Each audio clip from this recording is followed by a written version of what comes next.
Okay, I'm just getting back from out of town. It's our first time filming a video, which means that it's probably gonna be awkward. Hey, what's up you guys? I'm Caitlin from Leave Me Alone Plants, and as the title of this video may have clued you in, I actually just got back from a recent trip to Buffalo, New York. Now, if you're new to this channel and you're not familiar with me, hi, how are ya? Don't forget to hit that subscribe button and that like button, it helps me out a ton. But I'm originally from Buffalo, New York, however I now live here in Phoenix, Arizona. And while for the last year and a half, every time that I've gone back, things have been completely shut down and I really haven't been able to go anywhere, this most recent time, everything had been opened back up, which was super exciting. And of course, while I was there, I had to go, embark on a bunch of houseplant related shenanigans. So this next week of content that you guys will be seeing is all kind of stuff that I filmed while I was in Buffalo. So today we kind of just have a blog, which is going to be a mix mash of all kinds of other stuff that I did while I was there, but I'll also be putting out a video touring the botanical gardens there, which I have to say is the greatest botanical gardens I personally have ever been to, as well as a houseplant shopping tour, because there are, believe it or not, quite a few little houseplant shops there. So stay tuned for those videos, but if you want to just see kind of how my most recent trip was and check out some of the houseplants I encountered along the way, then keep on watching and we're going to get into it right now.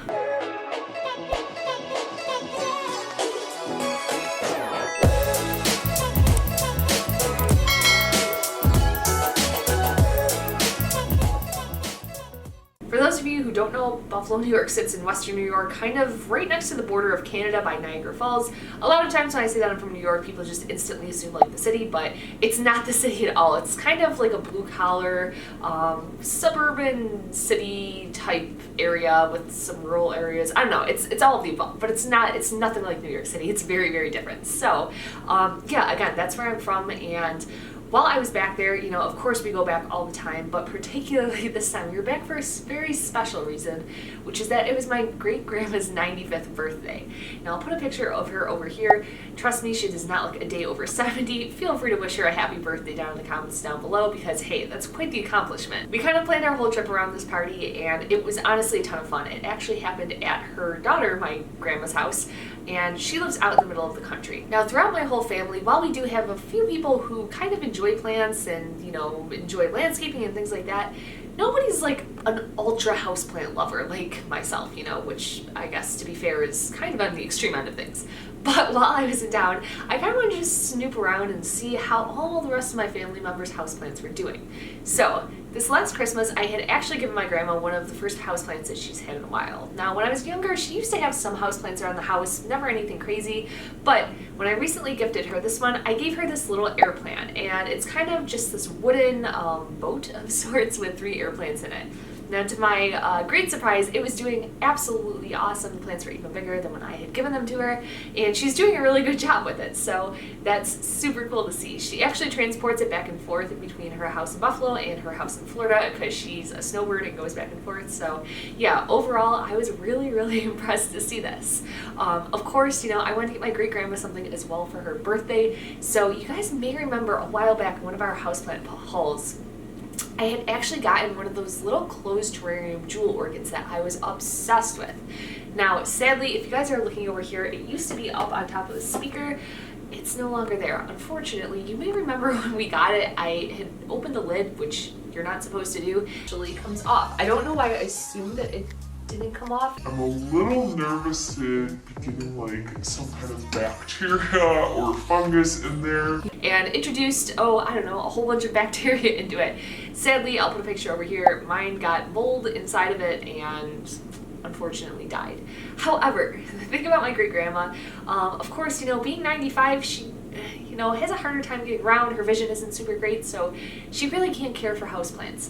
But I thought it would be so cool if she could have this little plant and not really have to do anything for it, but still be able to enjoy having a plant in her house. So I ended up getting her one of those, and after seeing it, a lot of other people seem to want one too. Perhaps there'll be more of those coming into my family in the near future.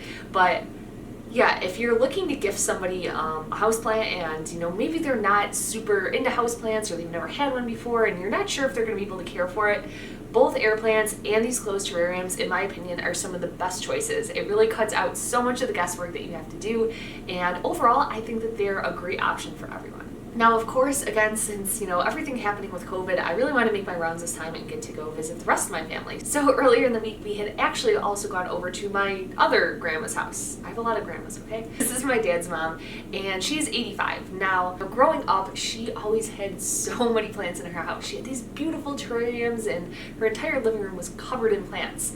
Sadly, as she's gotten older and has a harder time getting around the house, she's gotten rid of a lot of them. But to my great surprise, when I went over there, she actually had the biggest collection out of anybody in my family. Now, one of the first things I noticed when I walked into her kitchen were all her beautiful little plants sitting on her windowsill. Now, these are plants that, people throughout the family for holidays and birthdays have kind of just gotten her over the last couple months, and they've all kind of been stacking up there. You may have seen in the video, but some of them had some dead growth on them. They weren't, perfect, but overall they looked really, really good.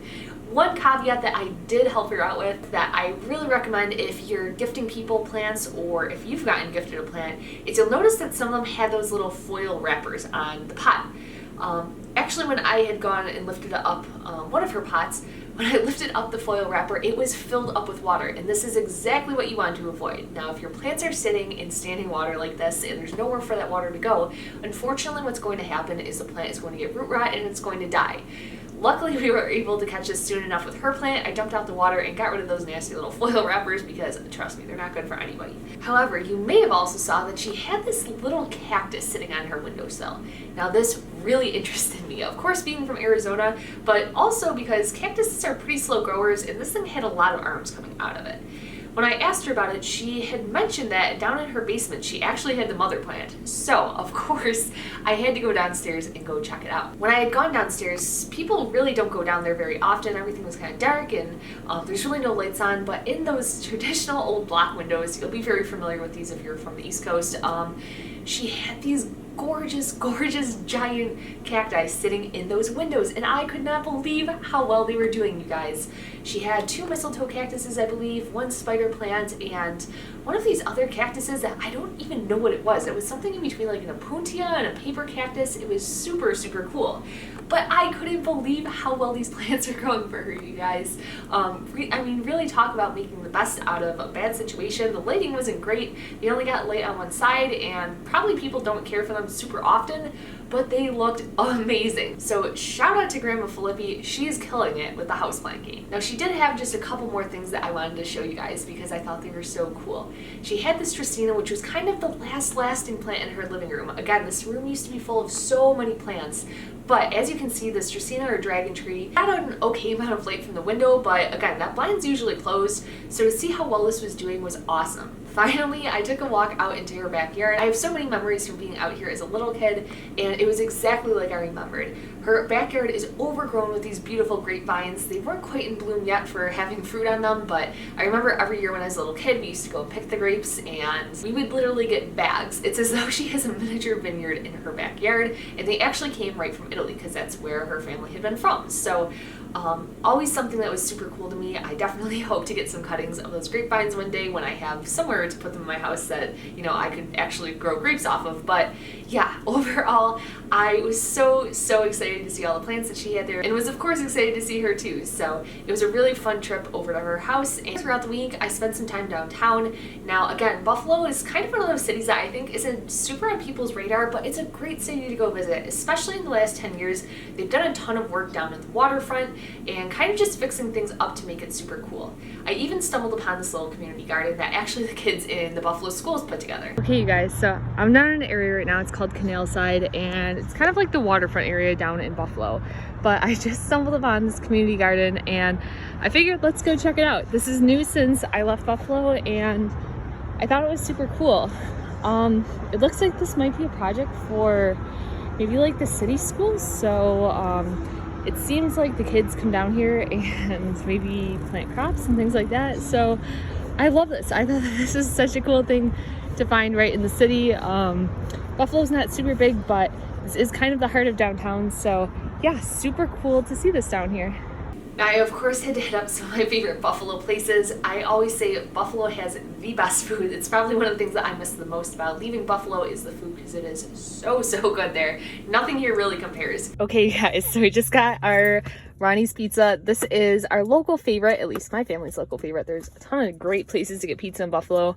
Now, if you talk to somebody from New York City, they'll tell you that they have the best pizza, but that's simply a lie. Buffalo pizza is by far the best. We have Kristen Cup style, and oh my god, you guys, that is why everybody in Buffalo is fat. Just saying. I even had a chance to do some hiking while I was there, which coming from Arizona where we have, you know, the Grand Canyon and all these beautiful places to go explore, people think that that's just the mecca of hiking. But honestly, going back to Buffalo, I had a ton of fun checking out some trails, although I will say it was very hot and very humid. Okay, you guys, we made it to this Boy Scout trailhead. It goes all the way through Little Como Park, which is right here in Lancaster if you're ever in Buffalo and visiting. I am literally out of breath and sweating like a pig. It's like 40 degrees cooler than it ever is in Arizona here, but it's like 100% humidity, so it is so hot, you guys. Anyway, we are going to hike through this trail. It looks a little shadier, so yeah, let's go check it out. Okay guys, you can barely tell, but look at this path I'm on.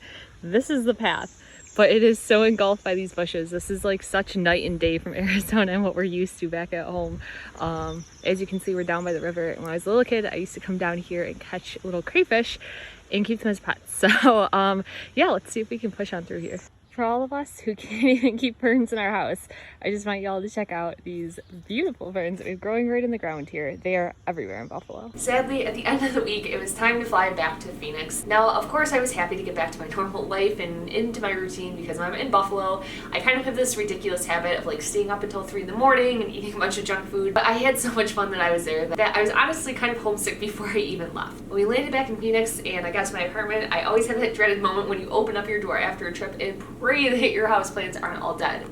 Unfortunately, this time I did have a few casualties, most notable being my Calathea Beauty Star, one of my favorite plants, ended up actually completely dying back. I tried reviving it and it just wasn't really happening. But overall, most of the plants were totally fine. However, if you're somebody who travels a lot and really struggles to keep your houseplants alive while you're gone, then check out either one of these videos. I'll link them both above, and they're super helpful if you're somebody who spends a lot of time out of your house but still wants to maintain beautiful houseplants. Well, that's all I have for today's impromptu, short houseplant Buffalo-ish blog. I know this video was kind of all over the place. Again, we'll get back to normal content next week, but for the rest of this week, you can look forward to a tour of the botanical gardens and our houseplant shopping hauls. So thank you guys so much for sticking around until the end. Don't forget to hit that like button, hit that subscribe button, and I hope to see you in the next video.